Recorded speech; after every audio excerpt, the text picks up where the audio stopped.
GB petroleums limited இந்த company பற்றி ஒரு ஸ்மால் ரிவ்யூ பார்த்துடலாம். This is only for educational purpose.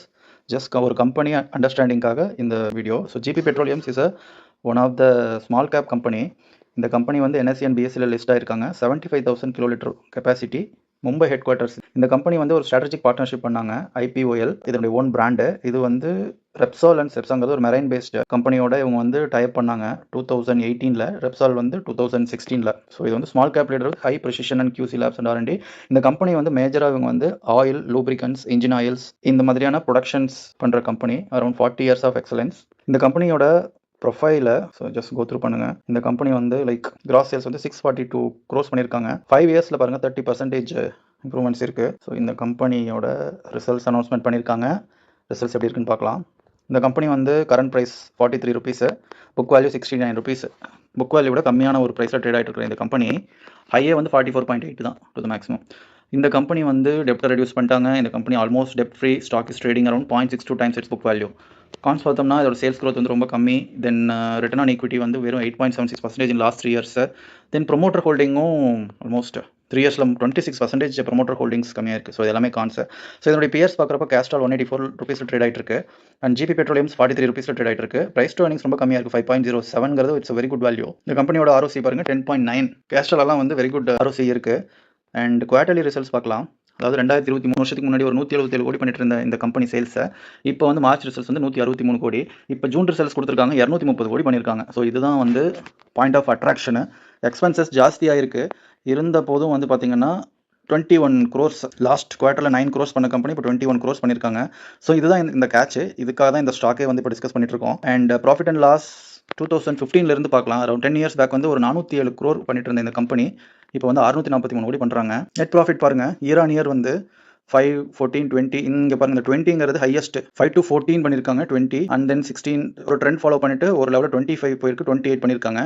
தென் அந்த 25, 28 அப்படியே ட்ராவல் ஆகுது. இப்போ வந்து அரௌண்ட் 26 crores நெட் ப்ராஃபிட் பண்ணிட்டு இருந்த இந்த கம்பெனி ஒரு வருஷத்துக்கே 26 கோடி தான் ப்ராஃபிட். ஆனால் இந்த குவார்ட்டர் ரிசல்ட்ஸ் பாருங்க, ஒரே குவார்ட்டரில் 21 கோடி பண்ணியிருக்காங்க. இதனால இந்த ஸ்டாக்கோட ட்ரெண்ட் வந்து இன்க்ரீஸ் ஆகுமா ஆகாதா அப்படிங்கிறது தான் பாயிண்ட். இதோட பிகெஸ்ட் அட்வான்டேஜ் பாருங்க, கேஷ் ஃப்ளோஸ் பாருங்க 134% இருக்கு. Okay, then return on equity ரொம்ப return on equity ROC okay around 11-12. ROC இன்னும் கொஞ்சம் பெட்டராக இருந்துருக்கலாம். ஷேர் ஹோல்டிங் தான் டவுன் ஆகிட்டு இருக்கு. அரௌண்ட் 63% ப்ரொமோட்டர்ஸ் இருந்த இந்த கம்பெனி 3 வருஷத்துக்கு முன்னாடி. ப்ரொமோட்டர்ஸ் கம்மியாயிருக்கு, FIIs லெவலும் கம்மியாயிருக்கு, DIIs ஈவன் இன்வெஸ்ட்மெண்ட்டே பண்ணல. பப்ளிக்கோட இன்வெஸ்ட்மெண்ட் 35% வந்து 61% ஆயிருக்கு. ஓகே, ஸோ இந்த ஸ்டாக்கோட ட்ரெண்ட் பார்த்துடலாம். ஜிபி பெட்ரோலியம்ஸ் இப்போ பாருங்க, இந்த ஸ்டாக் வந்து அரௌண்ட் ஒரு 70 ரூபாய்க்கு போய் இப்போ ஃபுல்லாக டவுன் ட்ரெண்ட் ஆகி 32 ருபீஸ் போய் இப்போ ஒரு 43 ருபீஸில் ட்ரேட் ஆகிட்டு இருக்கு. இது பாருங்க, அக்டோபர் 2025 ஒரு 3 month ட்ரெண்ட் பார்க்கலாம். 3 மாதத்தில் 37% இன்க்ரீஸ் ஆயிருக்கு, ஒரு மாதத்தில் 10% இன்க்ரீஸ் ஆயிருக்கு, ஒரு வாரத்தில் 16%. இந்த வாரத்தில் மட்டும் ஃபுல்லாக பீக்கில் போயிருக்கு. ஒன் டேயில் பாருங்கள், லாஸ்ட் ட்ரேடிங் செஷனில் அரௌண்ட் 5% ஆல்ரெடி இன்க்ரீஸ் ஆகி தான் இருக்குது இந்த ஸ்டாக். தோ இந்த ஸ்டாக் வந்து பர்ஃபார்ம் பண்ணுமா நெக்ஸ்ட் 1 week ஆர் நெக்ஸ்ட் 1 monthக்கு? லாஸ்ட் குவார்ட்டர் 9 crore பண்ண இந்த கம்பெனி இப்போ வந்து 21 crores பண்ணியிருக்காங்க.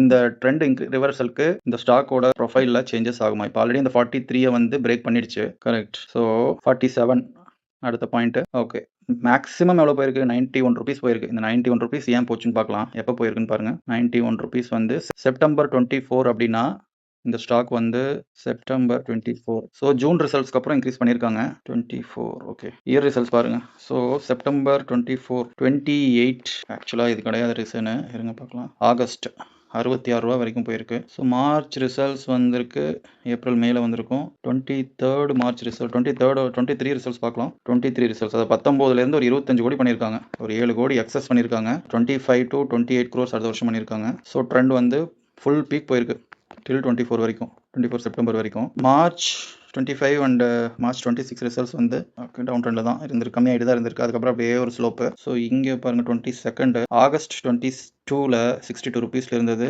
22 ரிசல்ட்ஸ், 24, 26 குவார்டர்லி ரிசல்ட்ஸ் பார்த்தலாம். 22 ரிசல்ட்ஸ் இல்லை குவார்டர்லியில். Okay, no issue. ஸோ என்ன பாயிண்ட்னா, இப்போ ஒவ்வொரு கடந்த 3 வருஷத்தில் எந்த ஒரு குவார்ட்டரும் வந்து 21 கோடி பண்ணல. இந்த குவார்ட்டர் தான் 21 crores பண்ணியிருக்காங்க. 21 crores even year average compare பண்ணுறப்ப அதை 26 பண்ணிட்டு க்ரோஸ் பண்ணிட்டு இருந்த இந்த கம்பெனி இயர் ஆன் இயர் ஒரு குவார்ட்டர்லேயே இவ்வளோ ப்ராஃபிட் வந்திருக்கு. மேஜர் ரீசன் வந்து இந்த லூப்ரிகன்ஸோட சேல்ஸ் தான். பாருங்கள், என்ன ரீசன் பார்க்கலாம். மேஜர் என்ன சொல்லியிருக்காங்க அப்படின்னா, சேல்ஸ் தான். 230 கோடி சேல்ஸ் ஆயிருக்கு. ஈவன் எக்ஸ்பென்சஸ் வந்து லாஸ்ட் குவார்ட்டரை விட அதிகமாகவே இருக்குது, 202 கோடி எக்ஸ்பென்சஸ் ஆயிருக்கு. So one of the major reason வந்து 230 crores சேல்ஸ் பண்ணியிருக்காங்க. வேறு எந்த ஒரு ப்ராப்ளமும் இல்லை. ஓகே, ஸோ கேஷ் ஃப்ளோஸ் பாருங்கள், சூப்பராக இருக்குது. 134% இருக்குது. Okay right. ஸோ இந்த ஸ்டாக் வந்து ஆல்ரெடி 1 மந்தில் அரௌண்ட் ஒரு 10% போய் ஏறி இருக்குது. 3 மந்த்ஸில் அரௌண்ட் 37% ஏறி இருக்குது. இது வந்து டெஃபினட்டாக வந்து இன்க்ரீஸ் ஆகுமா ஆகாதா அப்படிங்கிறதான். புக் வேல்யூல வந்து கம்மியாக தான் இருக்குது. 70 ரூபாயில் இருக்கிற ஸ்டாக் வந்து 43 ரூபாய்க்கு ட்ரேட் ஆகிட்டு இருக்கு. இதனுடைய பியர்ஸ் பார்க்கலாம். அது மேஜர் பியர்ஸ் வந்து கேஸ்ட்ரால் வந்து அதனுடைய புக் வேல்யூ பாருங்கள் 19 ரூபா தான். எத்தனை மடங்கு? 10 மடங்கு புக் வேல்யூவில் வித்துட்டு இருக்கு. ஸோ அதெல்லாம் கம்பேர் பண்ணுறப்ப தி ஸ்டாக் வந்து ஓகே தான். ஜிபி இது வந்து கல்ஃப் பெட்ரோலியம்ஸ் 1983 ஆரம்பித்த company. Small cap company, but results சூப்பராக ரிலீஸ் பண்ணியிருக்காங்க. ஓகே, ஸோ நியூஸ் என்ன சொல்லியிருக்காங்கன்னு பார்க்கலாம். 1 day ago GP Petroleum's exports 3 times rise in Q1 PAT to 20.6 crore year on year. So இந்த ரிசல்ட்ஸ் வந்து ஸ்ட்ராங் ரிசல்ட்ஸ்.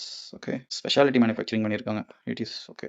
ஸோ ரொம்ப deep dive பண்ணணும்னா நீங்கள் இதை கொஞ்சம் இன்னும் கோத்ரூ பண்ணுங்கள். டெக்னிக்கலாக நிறைய ரிவ்யூ பாருங்கள், அண்டர்ஸ்டாண்ட் பண்ணுங்கள் இந்த ஸ்டாக் இன்னும் கொஞ்சம் பெட்டராக. பட் என்னோட பாயிண்ட் என்னென்னா, கம்மிங் மண்டே நாளைக்கு வந்து இந்த ஸ்டாக்கோட ப்ரைஸ் டெஃபினட்டாக வந்து இன்க்ரீஸ் ஆகிறதுக்கு வாய்ப்புகள் நிறையா இருக்குது. பிகாஸ் அந்த மாதிரி இந்த ஸ்டாக்கோட ப்ரைஸ் வந்து லோயஸ்ட் என்ன வந்திருக்குன்னு பாருங்கள், 24 ரூபா வந்திருக்கு. மார்ச்சோட ரிசல்ட் எவ்வளோ இருக்குது? 5லேருந்து 9. மார்ச்சுக்கு அப்புறம் மார்ச்சோட ரிசல்ட் வந்து மேலே வந்திருக்கும். மேலே வந்து ஒரு பீக் அடிச்சிருக்கும். பிகாஸ் பாருங்கள், ஏப்ரல் மே வரைக்கும் ஃபுல்லாக பீக்கில் போயிருக்கு.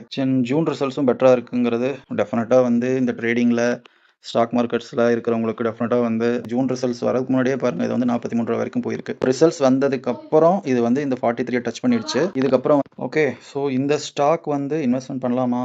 91 ருபீஸ் வரைக்கும் போயிருக்கு. ஸோ இப்போ தான் பீக்கில் வந்து போய் இந்த பீக்கை உடச்சிருச்சு. 45 உடைக்குது அப்படின்னா டெஃபினட்டாக இது வந்து 70 ருபீஸ் போகும். பட் அது வந்து நீங்கள் இன்னும் கொஞ்சம் டீப் டைவ் பண்ணி அனலைசிஸ் பண்ணுங்கள். உங்களோட ஃபினான்ஷியல் அட்வைசர் கிட்ட டிஸ்கஸ் பண்ணுங்கள். This is only for educational purpose. ஒரு ஸ்டாக்கை எப்படி அனலைஸ் பண்ணணும், ஒரு ஸ்டாக்கை எப்படி வந்து ரிவ்யூ பண்ணணும், அதனுடைய ரிசல்ட்ஸ்லாம் எப்படி இருக்குது, பர்ஃபார்மன்ஸ் எப்படி இருக்குது, அந்த ஸ்டாக் க்ரோ ஆகுமா ஆகாதா, இது எல்லாமே பார்த்துட்டு தான் ஒரு ஸ்டாக்ல இன்வெஸ்ட்மெண்ட் பண்ணணும். As a long term investor வந்து எதனாலும் பண்ணணும்.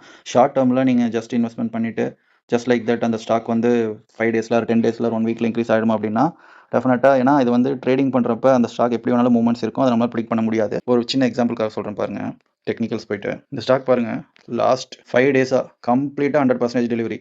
வீக்லியிலும் பாருங்கள், கம்ப்ளீட்டாக 100% டெலிவரி. மந்த்லியில் பாருங்கள், ஜூலை மந்த் 100% எல்லாரும் இந்த ஸ்டாக்கை வாங்கியிருக்காங்க. ஜூன் மந்த் பாருங்கள் 72%, மே 66, ஏப்ரல் 60, மார்ச் 70. ஸோ ஏன் இந்த ஸ்டாக் எல்லோரும் வாங்கியிருக்காங்க அப்படின்னா ரீசன் அதுதான். இந்த மந்தில் வந்து ரிசல்ட்ஸ் வந்து பெட்டராக இருக்கும். ஸோ இது வந்து நம்மளால் சொல்ல முடியாது. ஆஸ் ஒரு ரீட்டைல் இன்வெஸ்டராக வந்து அந்த கம்பெனியை வந்து அனலைஸ் பண்ணி பார்க்கலாமே தவிர உள்ளே என்ன நடக்குது, அந்த கம்பெனி வந்து க்ரோ ஆகுமா ஆகாதா அப்படிங்கிறது டீப் அண்டர்ஸ்டாண்டிங் ஆஃப் அந்த கம்பெனி இருந்தால் தான் நம்மளால் அதை ப்ரிடிக்ட் பண்ண முடியும். ஸோ இப்போ இருக்கிற இந்த ரிசல்ட் அடிப்படையில் பார்க்குறப்ப இந்த ஸ்டாக் வந்து அப் ட்ரெண்டில் போகும். எது வரைக்கும் போகும் அப்படின்னா இதை டச் பண்ணுது 1 மினிட், இந்த பாயிண்ட் 70 அப்படிங்கிறத டச் பண்ணோம். பட் அது இன்னைக்கு ஆகலாம், நாளைக்கு ஆகலாம், அது 1 மந்த் கூட ஆகலாம். ஸோ அதனால் இந்த ஸ்டாக்கை இன்னும் கொஞ்சம் டீப்பாக அனலைஸ் பண்ணுங்கள். உங்களோட ஃபினான்ஷியல் அட்வைசர் கிட்ட டிஸ்கஸ் பண்ணிவிட்டு then you take a decision. Okay, இந்த ஸ்டாக் பற்றின இந்த ரிவ்யூ வந்து உங்களுக்கு பிடிச்சிருந்துச்சுன்னா லைக் பண்ணுங்கள், கமெண்ட் பண்ணுங்கள், சப்ஸ்கிரைப் பண்ணுங்கள். ரைட்.